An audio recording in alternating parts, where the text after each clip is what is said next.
The 2010 film The Dead was, to put it mildly, a production nightmare. If you haven't seen my video on the first movie, I highly recommend you check it out before watching this video. It'll bring you up to speed on the series and what the filmmakers had to go through to have their visions realized. I assure you, it's an amazing story. After appearing in various film festivals in 2010, the horror film The Dead was released on home video in October of 2011. What the cast and crew endured to make the film was nothing short of insane. Because of the success of the TV series The Walking Dead in 2010, we were inundated with tons of zombie fiction, and by the time The Dead was doing the home video rounds, it was buried under a mountain of bad zombie movies. Thankfully, it didn't get lost in the volume, and over time, the film found its audience. As time went on, more people recognized it, which developed into a very passionate fan base. They appreciated the slow burn approach and how it was a completely unique angle on a genre that was quickly becoming tiresome.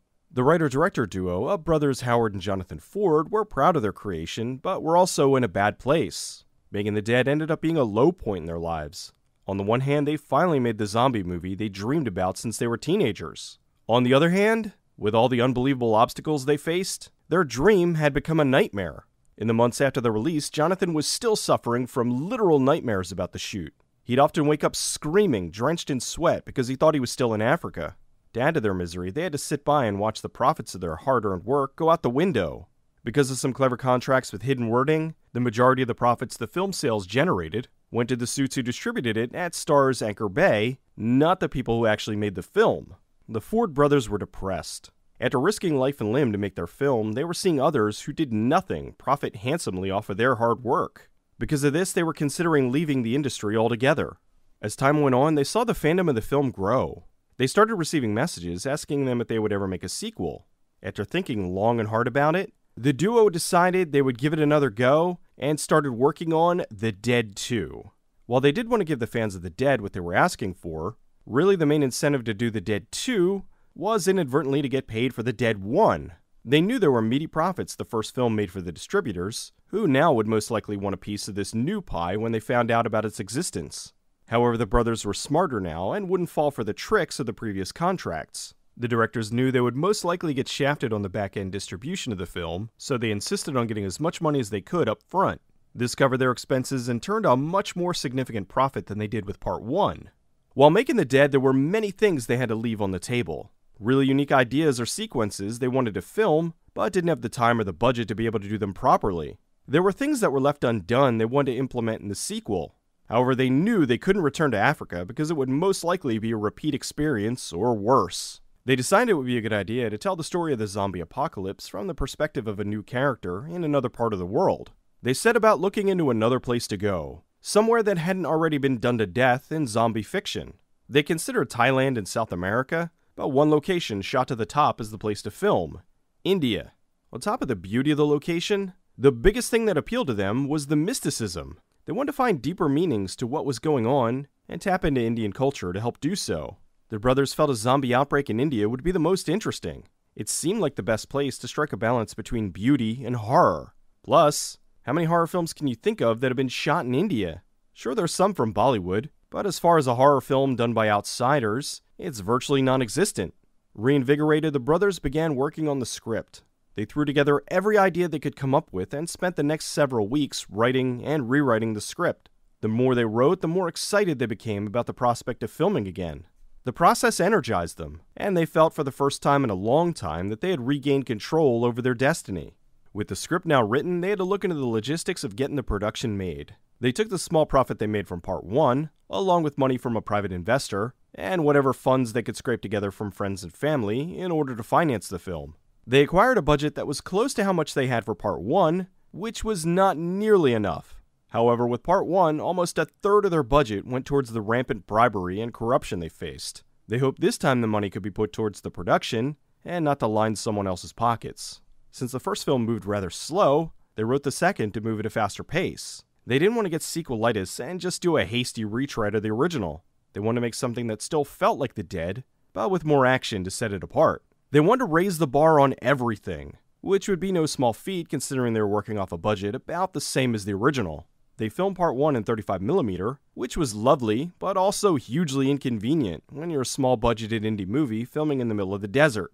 A nice chunk of the budget was used to keep the film cans cool so they wouldn't get ruined. For part 2, as a way to save money, they decided to shoot it digitally. They worked on getting their visas in order to travel to India, which took much longer than anticipated. They also put in requests for filming permits and waited even longer for those. With their travel visas, the brothers arrived in India to location scout. Immediately they were taken in by the beauty of their surroundings. It was such an incredible and vibrant place, and they knew they made the right decision to film there. Much like part 1, they'd use as many real locations as possible. They found numerous locations that would work for them and returned home to organize before heading out to shoot. Now with the locations lined up, they looked into casting the film. Much like the original, the film would focus mostly on one survivor of the zombie outbreak trying to get to safety. They thought about all the best actors they knew, and Joseph Milson quickly came up. 10 years before this, they worked with him on a short film, and by coincidence, he emailed Howard on something unrelated. To them, it felt like a sign. He was an amazing actor, and they were happy to be able to work with him again. Milson had been in huge movies like Casino Royale, and even did voice work for games like Star Wars The Old Republic, so they were excited to get him on board. For the female lead, they hired Meenu Mishra, a local Indian actress. Anand Krishna Goyal was hired to play the kid, Javed. He was only 9 at the time. For the zombies and extras, they hired locals from the villages or areas surrounding where they were filming. This wasn't as easy as you might think. When they first asked, the majority declined. Then some of them agreed, but refused to wear the white contact lenses, so they'd be placed further away from the camera. After a lot of asking, they did finally get enough to agree to make the film look properly zombie-infested. It was getting close to go time, but they still didn't have all their filming permits. Finally, they couldn't wait any longer, and opted to go even though they didn't have all their permits. Waiting anymore would have set them back too much, and most likely, the film would have been put on indefinite hold. So, much like the first film, they would shoot this guerrilla style. Before leaving, they thought back to what they learned while making The Dead. The main thing was that no matter how disastrous the day's shoot looked, always move forward and shoot something. The duo agreed that even if someone is sticking a knife or a gun at them, or punching them in the head, they must keep filming and get something in the can every day to not give up.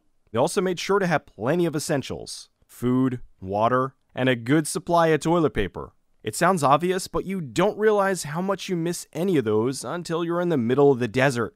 With the cast and crew in place, they started their latest journey. They brought along with them a small crew from England, but they needed more people to help things run smoothly once they arrived. They hired some locals for the crew, and they were great. Many of them were excited about being able to make a film. Unfortunately, even though things were off to a good start, much like their experiences with the first film, things quickly went bad with the sequel. They arrived at a village Howard fell in love with while they were location scouting. Although this time, things were much different.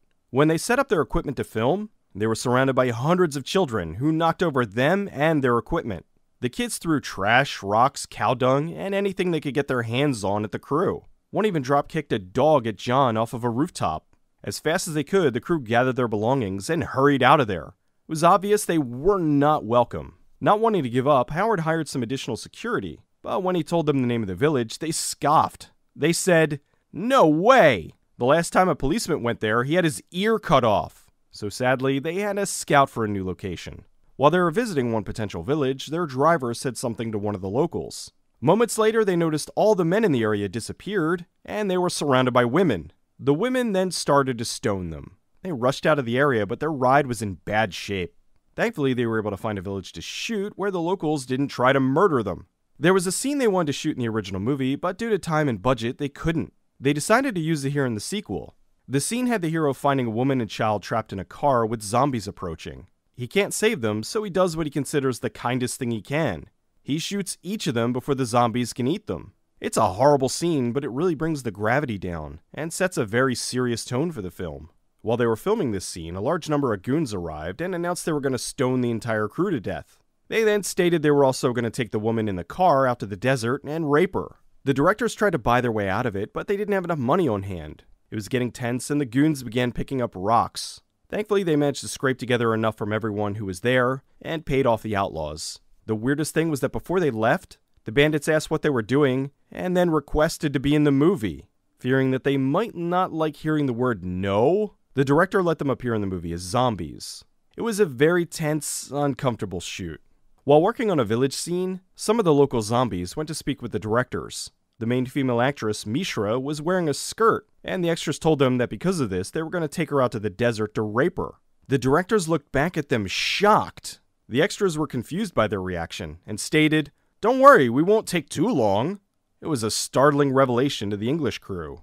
Because of this, they took additional precautions to make sure their actress was safe. When they weren't filming, they kept her locked in a car with Milson and a gun. When she was out, they always made sure there was sufficient paid protection around. They continued to film and occasionally ran into various thugs and shakedown artists. But following their motto, they kept going. The local extras thought the zombie walk was funny, and many of them would laugh while they were filming. The Indian concept of a zombie is much different than what is the common American version, so to them, this seemed silly rather than scary. The numerous vistas were inspired by the works of Sergio Leone. They couldn't afford a crane, and since they were now shooting digitally, they filmed numerous scenes with a drone. While working on concepts for action scenes in the film, John had an idea of the hero escaping on some sort of motorized flying machine. They both liked the idea and fleshed it out from there. It evolved into the hero leaping from a rooftop, narrowly escaping becoming zombie chow by flying away on a paraglider. They were told it was too dangerous to do it, and they'd have to scrap the idea. So with a bit of visual cheating here and there, they were able to make it happen. They wanted a shot of a zombie grabbing for Milson's leg as he passed, but the sun was setting and they couldn't get an extra in time. So for the shot in the film, the zombie is the sound recordist. Being a fan of the older zombie films, they planned to do as many practical effects as possible. They had a great prosthetics guy, but as soon as he arrived, he got what the locals call deli belly, and spent the next 9 days in bed. Since this wasn't a long shoot, they struggled with the effects initially. Because of this, they had to implement a few more CG shots than they originally wanted to, mostly blood splatter. Eventually he got better, and they were able to add in the prosthetic effects they'd planned. They shot the entire film in India. All the locations were authentic, except for the one where the motorcycle is driving through the slums. The local crew told them there was no way any village would allow that sort of thing, so they had to build a fake slum in the middle of nowhere to get the shots.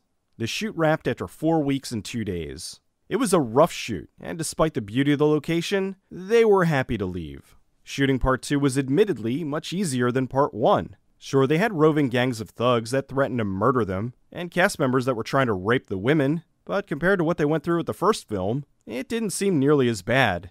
Many of the crew said it was their toughest shoot ever, but Howard and John knew just how tough it could get. Also, while some of the extras made things difficult, the real Indian actors were great, as were most of the people they encountered. They began editing the film and doing some post-work on the visuals. Some things were touched up in CG, such as the city on fire. Luckily, they had Dan Rickert, who was their visual effects wizard from part 1. He worked wonders and saved the day on several occasions.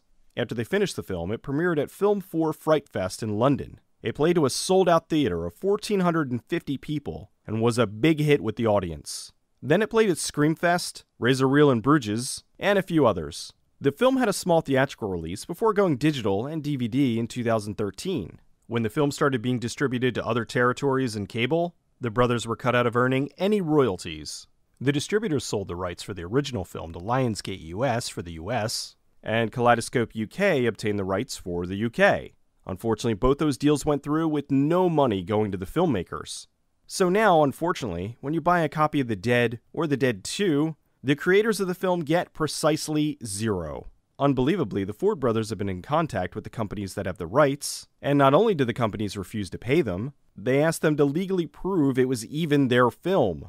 While most fans of the original were happy they made a sequel, the audience was weirdly split on the movie. They found that many of the people who saw part 1 first preferred it over part 2. People who saw part 2 first preferred it over part 1. While working on the film, the brothers discussed where they would go if they did a part 3. They decided that for the next location, it had to be South America. After The Dead had been out for a while, it was repacked and re-released in a double disc with George Romero's Survival of the Dead. They sent an email to Romero telling him how much his movies inspired them, and he responded with kindness and messages of support. After The Dead 2 is released, they wrote a treatment for part 3, and when Romero died, they discussed making it and dedicating it to him. However, as much as they worked on it, the project didn't really take off, and they don't think they'll ever do it now. Howard wanted to continue directing, so he wrote and directed the action thriller Never Let Go, which was voted the best independent film of 2016 at the National Film Awards.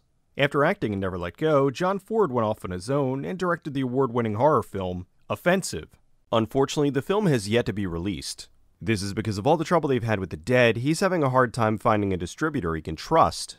Howard decided he wanted to do something far outside of his comfort zone, so he wrote and directed a family adventure movie called Adventure Boys. He stars in the film with his own sons. He wanted to send a message with the film that too many kids are obsessed with social media and they should get out and have an adventure. It was a bizarre film for him to make. No one swears or gets killed, but he loved that he was able to stretch his artistic wings, so to speak. It's good to step outside your comfort zone, which is also part of the message of the film. He's currently working on a female-fronted action thriller, The Ledge, for GFM Films, which he's hoping to have ready for 2019. The Dead 2 is, much like the first movie, a zombie film that stands far above many other zombie films. While it may not have the budget or scope of something like World War Z, it has an engaging story, interesting characters, and overall, it's just a better movie. I love that rather than trying to tell this overly excessive tale of the world being overrun by zombies, the films are more personal tales of the apocalypse, which ironically is more like the novel for World War Z. It's sad that they went through two different kinds of hell to get these movies made, and due to some greedy executives, they weren't paid their fair share. It also shows a passion for filmmaking that's often lacking in these bigger budgeted productions. These guys risked life and limb not once but twice to make their visions happen. Admittedly, the motivation was money, but that doesn't discount the fact that on numerous occasions they were almost murdered, and yet they kept going. It's admirable, but also just a little bit insane. Okay, a lot insane. Well, at least they didn't spend almost a decade living in a compound with dozens of wildcats.